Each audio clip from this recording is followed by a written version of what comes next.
I never believed in ghosts. Not the kind you see in horror movies. Not the ones you hear about in campfire stories. Not even the ones my grandma swore haunted her old Victorian house. But last summer at camp, I saw something I still can't explain, and I wish I never had. The beginning of summer camp. It was my first time at Camp Silver Lake. One of those rustic summer camps deep in the woods, miles away from civilization.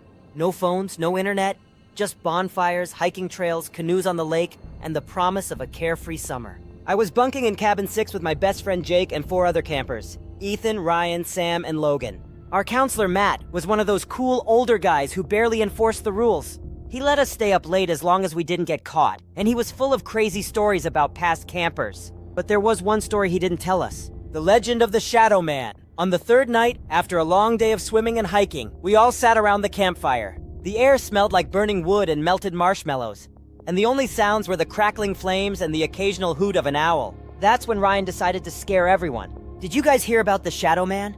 he asked, lowering his voice dramatically. Jake groaned. "Here we go."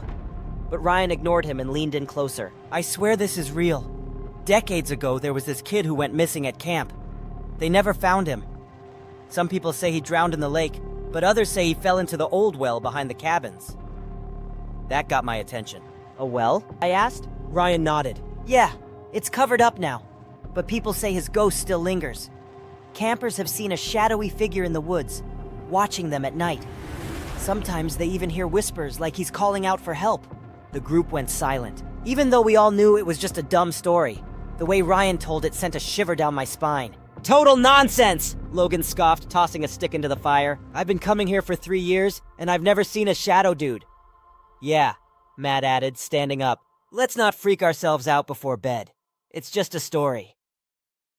But as we headed back to our cabin, I couldn't shake the uneasy feeling settling in my gut.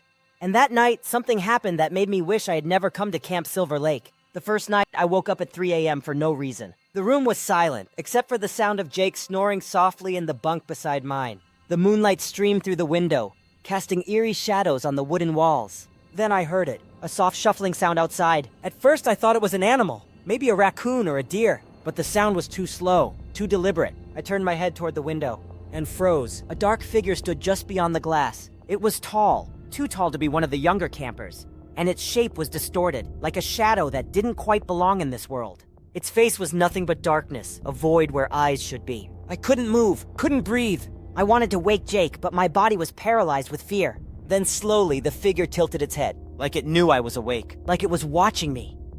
I tried to scream, but the sound caught in my throat. Then it disappeared. No footsteps, no rustling in the bushes. Just gone.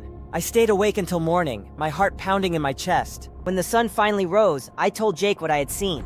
I expected him to laugh, to say I was imagining things, but instead his face went pale. "You saw him too?" The others saw it too. It turned out I wasn't the only one. Ethan said he heard whispers outside his window the night before. Logan swore he saw a dark figure near the lake when he went to use the bathroom. Even Matt, our counselor, admitted that other campers had claimed to see something lurking in the trees in past years. We tried to brush it off as sleep deprivation or maybe a prank by one of the other cabins. But deep down, I knew what I saw, and it wasn't human. By the end of the week, the Shadow Man had become the camp's biggest mystery. Some kids were too scared to leave their cabins at night. Others treated it like a joke, daring each other to go into the woods alone. That's how I ended up standing at the well on the last night of camp. Ethan and Logan dared me to do it. "The legend says he fell into the well, right?" Logan grinned. "Bet you won't go touch it." I wanted to say no. Every instinct in my body told me not to go, but I didn't want to look like a coward. So I went. The well was deep in the woods, a crumbling stone structure hidden behind overgrown weeds. I stepped closer, my flashlight flickering as if the batteries were dying. The air around me felt heavy, like the weight of 1,000 unseen eyes watching me. I reached out to touch the moss-covered stone, and then right behind me a voice whispered my name. I spun around, my heart pounding. No one was there. Then the whisper came again, this time right against my ear. I ran! I don't remember getting back to the cabin. One second, I was at the well. The next, I was inside, slamming the door shut, my breath coming in ragged gasps. "What happened?" Jake asked. I couldn't answer, because I knew deep down, I had just heard the Shadow Man. The final night, I didn't sleep that night. Neither did the others. We all heard it. The whispers, the footsteps, the feeling of something watching us.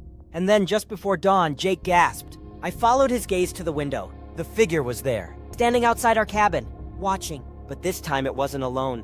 There were two of them. I don't remember much after that. Only the sheer paralyzing terror that gripped me as I shut my eyes and prayed for morning.